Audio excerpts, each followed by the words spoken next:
오늘은 다니엘서 2장 7절에서 13절까지 말씀 묵상하겠습니다. 2장 7절에서 13절까지 말씀 읽겠습니다. 그들이 다시 대답하여 이르되 원하건대 왕은 꿈을 종들에게 이루소서. 그리하시면 우리가 해석하여 드리겠나이다 하니 왕이 대답하여 이르되 내가 분명히 하노라. 너희가 나의 명령이 내렸음을 보았으므로 시간을 지연하려 함이로다. 너희가 만일 이 꿈을 내게 알게 하지 아니하면 너희를 처치할 법이 오직 하나이니 이는 너희가 거짓말과 망령된 말을 내 앞에서 꾸며 말하여 때가 변하기를 기다리려 함이라. 이제 그 꿈을 내게 알게 하라. 그러면 너희가 그 해석도 보일 줄을 내가 알리라 하더라. 갈대아인들이 왕 앞에 대답하여 이르되 세상에는 왕의 그 일을 보일 자가 한 사람도 없으므로 어떤 크고 권력 있는 왕이라도 이런 것으로 박수에게나 술객에게나 갈대아인들에게 물은 자가 없었나이다. 왕께서 물으신 것은 어려운 일이라. 육체와 함께 살지 아니하는 신들 외에는 왕 앞에 그것을 보일 자가 없나이다 한지라. 왕이 이로 말미암아 진노하고 통분하여 바벨론의 모든 지혜자들을 다 죽이라 명령하니라. 왕의 명령이 내림에 지혜자들은 죽게 되었고 다니엘과 그의 친구들도 죽이려고 찾았더라. 아멘. 인간의 한계와 절망의 끝에 선 사람들, 하나님을 알지 못하는 이방인들이나 또 하나님의 교제가 없었던 하나님의 백성들에게 하나님의 계획과 뜻을 계시하시기 위해서 하나님께서는 종종 꿈을 사용하여 나타내셨습니다. 한치 앞을 알 수 없는 인간의 지혜와 지식의 한계를 뛰어넘는 모든 것을 뛰어넘어서 아시고 섭리하시는 하나님이심을 알게 하시려고 느부갓네살 왕에게 꿈을 꾸게 하신 것이죠. 이것은 당시에 갈대아의 술사나 박사들, 그 어떤 지혜를 가진 자들도 이 왕이 어떤 꿈을 꾸었는지 그 해석이 무엇인지를 전혀 알 수 없는 상황이 되었죠. 알 수가 없습니다. 그럼에도 왕은 그 꿈의 내용을 말해주지 않고 그 꿈의 내용을 파악하고 해석하라고 당시에 바벨론의 술사와 박사들에게 강요하면서 해석하면 상을 줄 것이지만 그렇지 않으면 다 죽일 것이다. 재산을 몰수할 것이다. 이런 말을 했죠. 명령을 내렸어요. 그래서 사실 당시에 바벨론의 술사나 박사들은 죽임을 당할 수밖에 없는 절망과 두려움이 임하게 된 것입니다. 이어서 7절 8절에 느부갓네살 왕 자신의 꿈을 말해주지 않으면서 계속 꿈의 내용과 해석을 내놓으라고 명령하니 그렇지 않으면 죽인다고 윽박지르고 있는 상황에서 술사들은 계속해서 왕이 꾼 꿈의 내용을 말씀해 주세요. 거듭 요청하고 있습니다. 이제 왕이 불가능한 일을 자꾸 명령하고 있기 때문에 다시 한번 부탁을 드린 거죠. 그때 왕이 대답하여 이르되 내가 분명히 하노라. 너희가 나의 명령이 내렸음을 보았으므로 시간을 지연하려 함이로다. 이러한 술사들의 태도에 대해서 왕은 막무가내입니다. 자신의 뜻을 고집하면서 오히려 그들의 제안에 대해서 자신들의 무능함으로 죽음을 피해보려고 시간을 지연하려고 하는 태도였다. 이렇게 보고 책망하고 있었습니다. 바벨론의 최고의 지성이고 나름대로 바벨론의 신을 섬기는 술사들이었지만 왕의 이 고집스러운 주장에 대해서 속수무책입니다. 자신들의 능력의 한계를 잘 알고 두려움 속에서 죽음을 기다리는 길밖에는 다른 방도가 없었습니다. 그러니까 하나님을 알 수 없는 사람들이 자신의 능력을 뛰어넘는 이런 상황을 맞이할 때 이런 두려움, 또 속수무책, 자신의 힘으로는 아무것도 할 수 없는 상황, 절망에 처하게 되는 것이죠. 인간의 한계. 그러면 사람들은 언제 인간의 한계와 절망을 경험하게 될까요? 뭐 종종 우리가 경험하는 일이기도 한데요. 뭐 간단히 요약해 보면 이런 거겠죠. 현대의학으로 치료받을 수 없는, 스스로도 치료되지 못하는 병에 걸려 죽음을 맞이하게 되었을 때, 이때가 이제 인간의 한계를 느끼는 상황이겠죠. 뭐 암이나 이런 것들이 너무 늦게 발견이 되는 바람에 수술해도 소용이 없는 상태, 온몸에 이 암이 전이되어 있는 상태를 발견했을 때 속수무책이죠. 또 자신이 가진 지혜와 능력으로 해결할 수 없는 경제적인 위기를 맞이하게 될 때, 이것도 굉장히 크죠. 사람들에게 엄청난 빚을 지고 도저히 갚을 수 없는 상황이 벌어지더라는 거죠. 그래서 종종 생을 마감하는 사람들도 있습니다. 이거 뭐 엄청난 프레셔, 엄청난 고통과 절망 가운데 떨어지게 돼요. 그 다음에 뭐 이런 거겠죠. 가장 소중한 가족과 자녀들로부터 버림을 받게 되거나, 혹은 가족들 간에 서로 불신하고 원망하고 미워하는 가족들이 원수같이 되어버렸을 때, 그때 참 절망이죠. 절망입니다. 나름 열심히 가족들을 위해서 수고하고 애를 쓰며 살았다고 하는데, 자신의 몸엔 병이 들고 가족들은 이미 자신의 마음에서 떠나 있고 오히려 원망하고 미워하는 가족들이 되어버렸다는 거죠. 굉장히 절망스러울 거예요. 뭐 어떻게 할 수가 없죠. 돌이키기가 쉽지 않은 상황. 삶의 마지막 순간, 즉 죽음이 임박했을 때 이러한 인간의 한계를 느끼고 절망을 경험하게 될 텐데요. 그러니까 하나님을 알지 못하고 자신의 능력으로 어쩔 수 없는 일에 대해서 사람들은 이런 절망과 두려움에 떨어지게 되는 것입니다. 그럴 때 하나님을 무시하고 교만하던 사람들이 비로소 겸손해지는 거예요. 자신의 힘과 능력으로 충분히 극복할 수 있는 일들은 문제가 되지 않지만, 자신의 힘으로 도저히 해결할 수 없는 일이 벌어질 때 겸손해지죠. 9절에 너희가 만일 이 꿈을 내게 알게 하지 아니하면 너희를 처치할 법이 오직 하나밖에 없다. 너희가 거짓말, 망령된 말을 내 앞에 꾸며 말하여 때가 변하기를 기다리려 함이라, 이런 말을 했네요. 그러니 빨리 꿈을 내게 알게 하라. 그러면 너희 해석도 보일 줄 내가 알리라 하더라. 꿈을 알려줄 수가 없죠. 근데 알려주지 않고 혹시 거짓말이나 망령된 말로 적당히 꾸며서 내게 말함으로써 상황이 변하기를 기다리는 그런 태도를 가지게 된다면 역시 죽임을 당할 수밖에 없다. 강력한 말을 하고 있네요. 결코 그들의 말을 들어줄 뜻이 없음을 재차 밝혔습니다. 이 왕의 입장에서 보면 역시 충분히 타협의 여지가 있음에도 불구하고 그 술사와 박사들도 그 왕과 타협의 여지가 있다고 생각했겠죠. 그런데 이 왕이 막무가내, 너무 완악해. 자기네 뜻을 받아들여지지 않아요. 상식 밖의 행동을 하고 있는 거예요, 지금.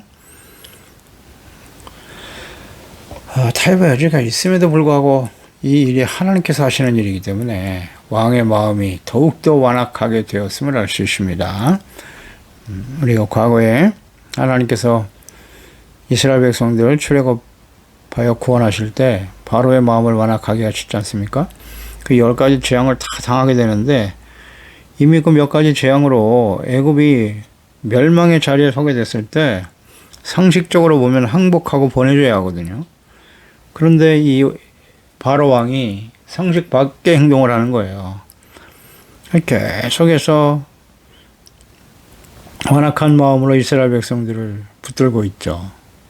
그러니까 마지막 신하들이 왕이여, 지금 애굽이 다 망한 것을 알지 못하십니까? 빨리 이스라엘 백성들을 내보내주시오. 근데 보내놓고, 장자의 재앙이 마지막 재앙이었는데 보내놓고 또 쫓아오잖아요. 또 쫓아와. 이렇게 완악한 마음을 갖게 하는 것은 하나님께서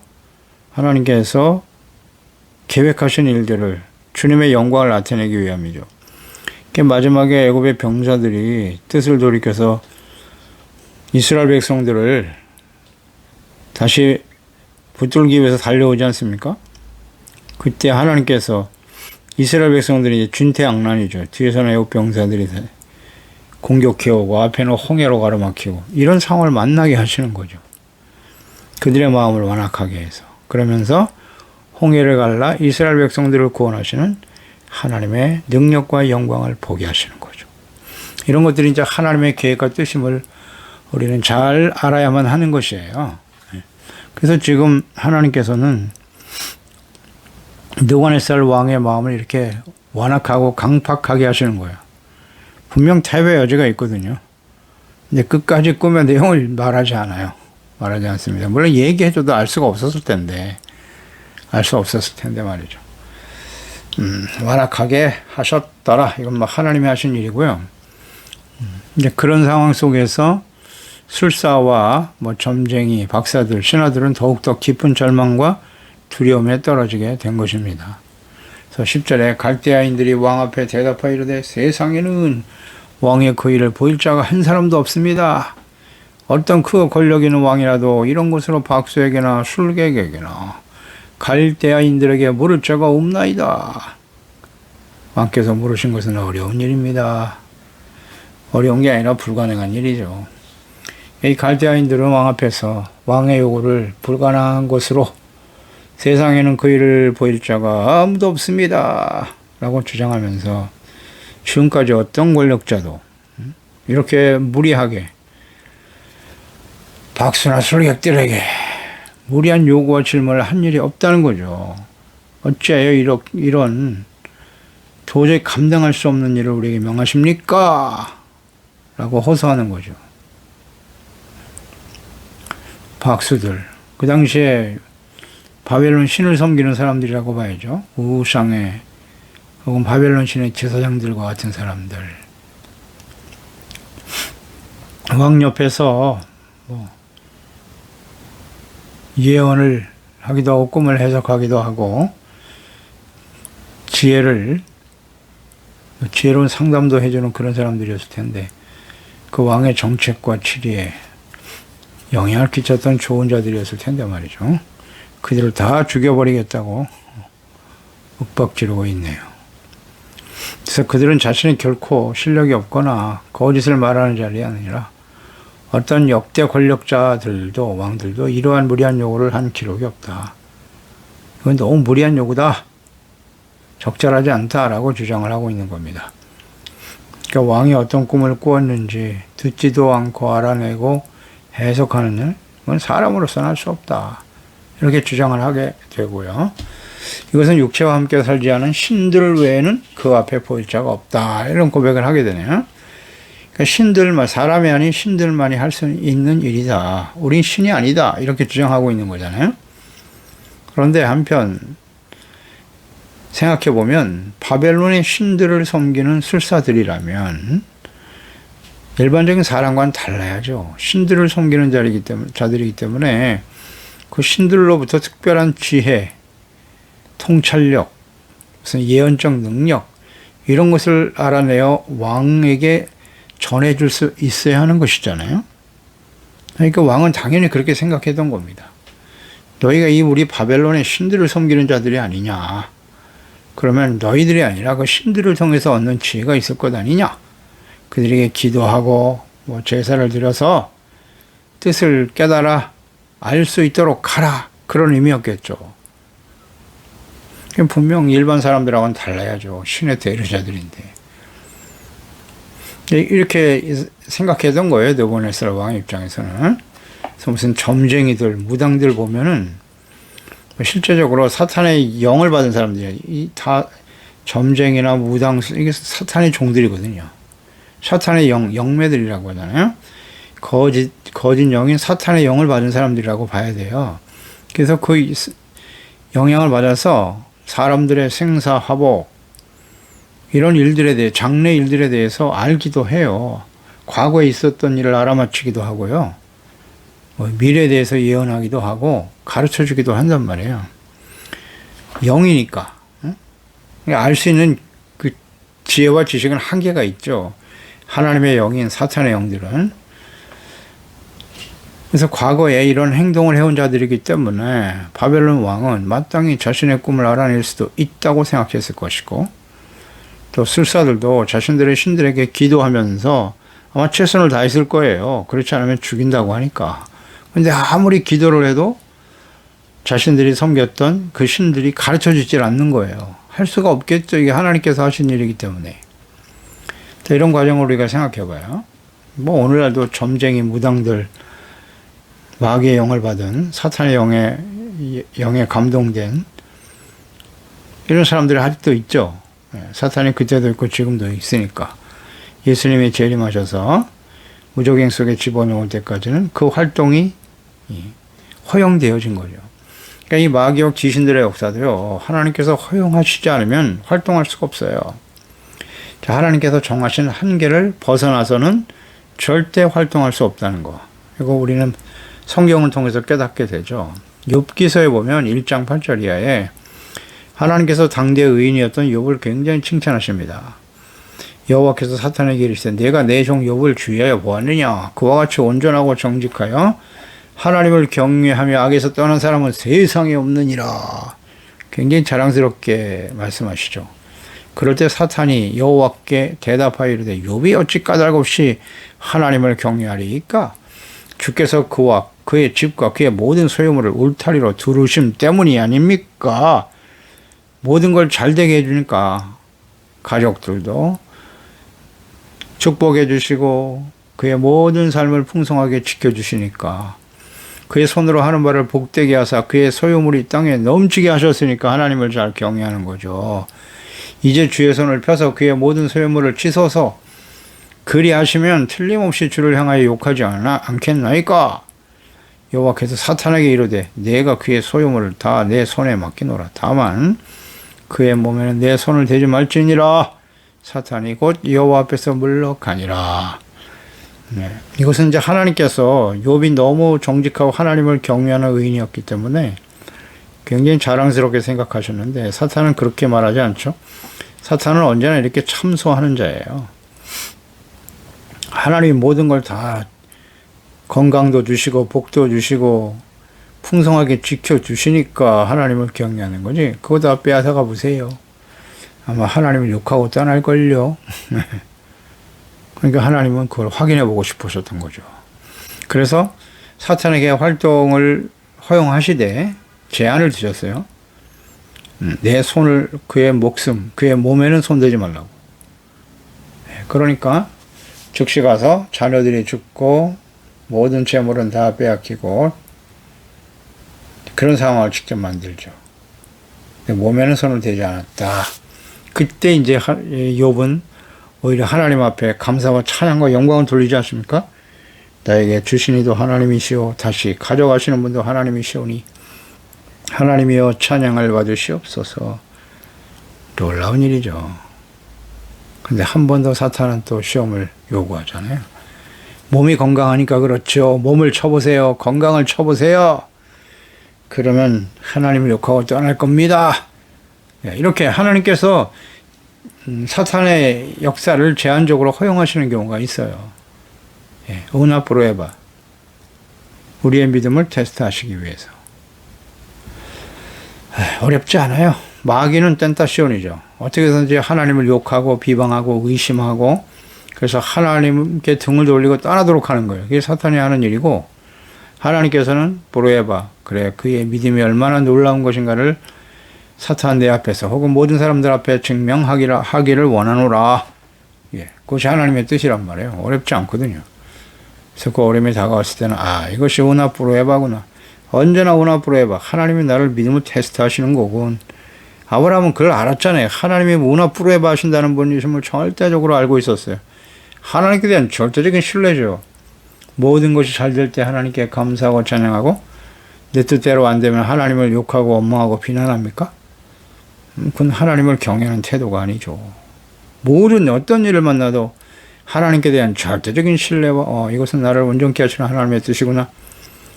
그러니까 이삭도 하나님께 드릴 수 있었던 거고, 요셉 보세요. 억울하게 형제들에게 미움을 받고 애굽의 종으로 팔렸지만 또 억울하게 정직하게 살다가 모함을 받아서 보디발의 감옥에 떨어지고 말았지만 거기서도 흔들리지 않잖아요. 하나님께 대한 절대적인 신뢰가 있기 때문에. 그러니 하나님이 때가 되니까 높여주시지 않습니까? 이 운하부르에바예요. 다 하나님이 우리의 믿음을 테스트하시는 거라. 근데 이 하나님 앞에 이 테스트를 통과하지 못한 사람들, 애굽에서 구원받은 이스라엘 백성들 아닙니까? 하나님이 바위에서 물이 나오게 하시고 마시게 하셨고, 하늘에서 만나를 내려주시고, 의복이 헤어지지 않게 하시고, 발도 부르지 않게 하시고, 하나님이 지켜주셨잖아요. 그런데 계속 원망불평이야. 원망불평하다가 결국 광야에서 다 죽고 하나님의 약속의 땅에 들어가지 못하는 일이 벌어지더라. 운하부르에바야. 조금만 더 인내하고 하나님께 대한 절대적인 신뢰와 믿음을 가지고 주님을 따라가면 되는데, 예수 믿고 구원받은 하나님의 자녀들의 삶의 여정은 다 운하부르에바라는 거 잊지 맙시다. 하나님이 우리의 믿음을 테스트하시는 거예요. 그 믿음을 가진 사람들, 히브리서 11장 믿음의 장이잖아요. 믿음의 장. 믿음이 없이는 하나님을 기쁘시게 할 수 없다. 하나님께 나아가는 자는 반드시 그가 계신 것과 자기를 찾는 자에게 상 주시니심을 믿어야 할지니라. 아멘입니다. 하나님은 선하신 분이세요. 절대 악이 없으세요.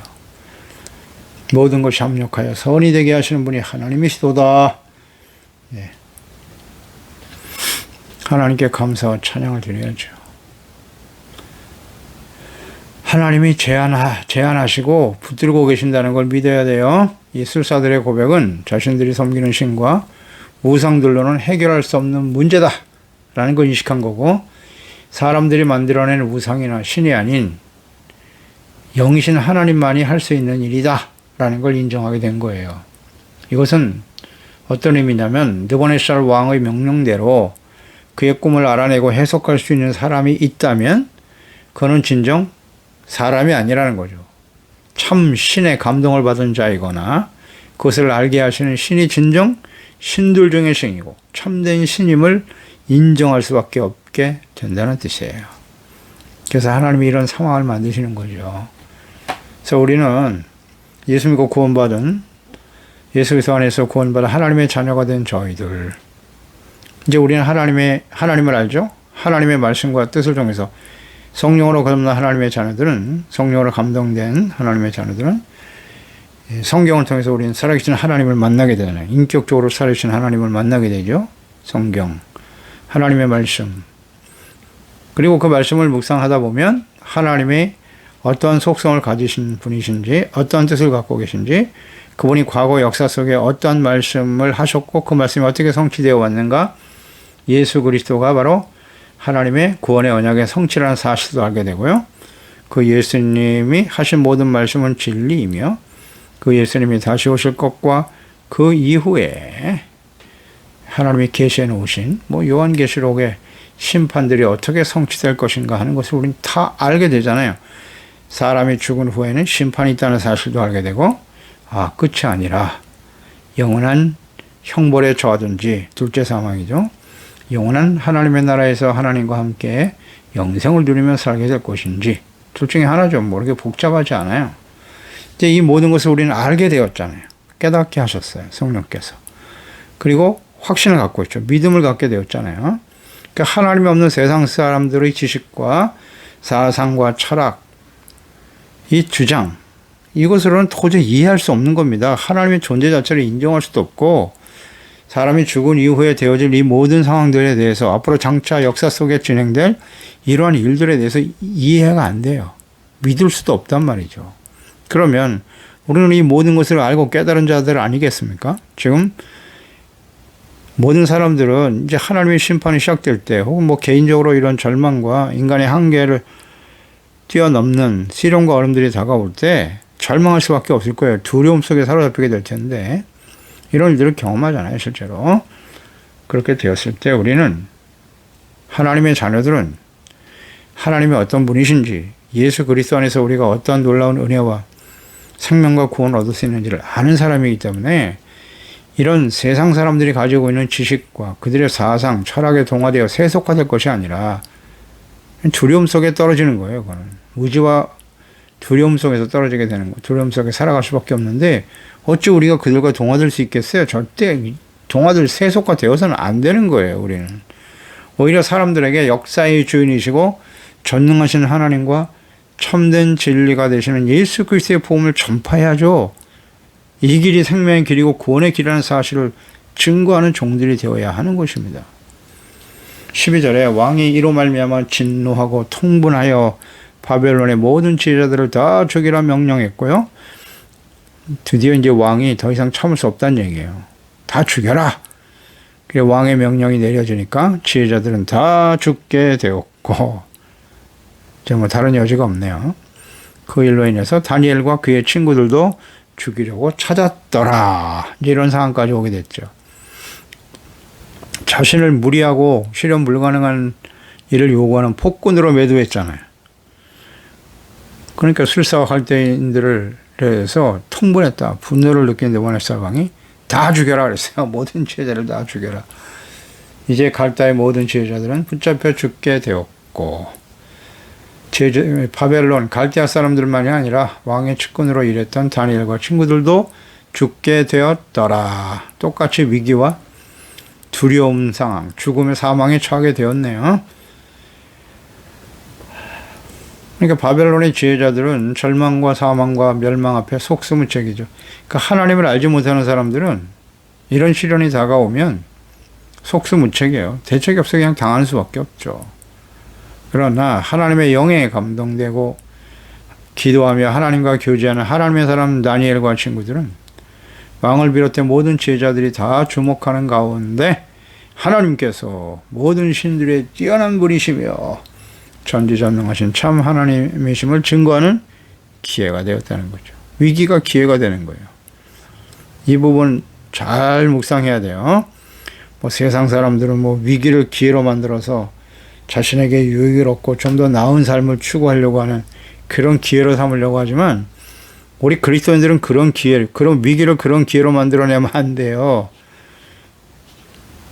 잘 생각해야 합니다. 우리가 3년 동안 코로나 팬데믹으로 인해서 엄청난 위기를 맞이하게 되었는데 그 위기가 어떤 기회로 만들어줘야 되는 거예요. 이전보다 더 크게 축복받고 잘 사는 기회가 된다? 그게 아니에요. 세속화된 우리의 잘못된 신앙을 바로잡고 하나님 말씀 중심으로 예수 그리스도를 믿고 따르는 거룩하고 의롭고 진실된 빛과 소금으로의 정체성 회복, 사명 회복, 하나님의 자녀로서의 삶을 바르게 살아갈 수 있도록 회복하는 기회가 되어야 된다는 거 잊지 말고요. 이거 모르면 안 됩니다. 계속 하시겠죠. 이거 깨닫지 못하면 계속 될 것입니다.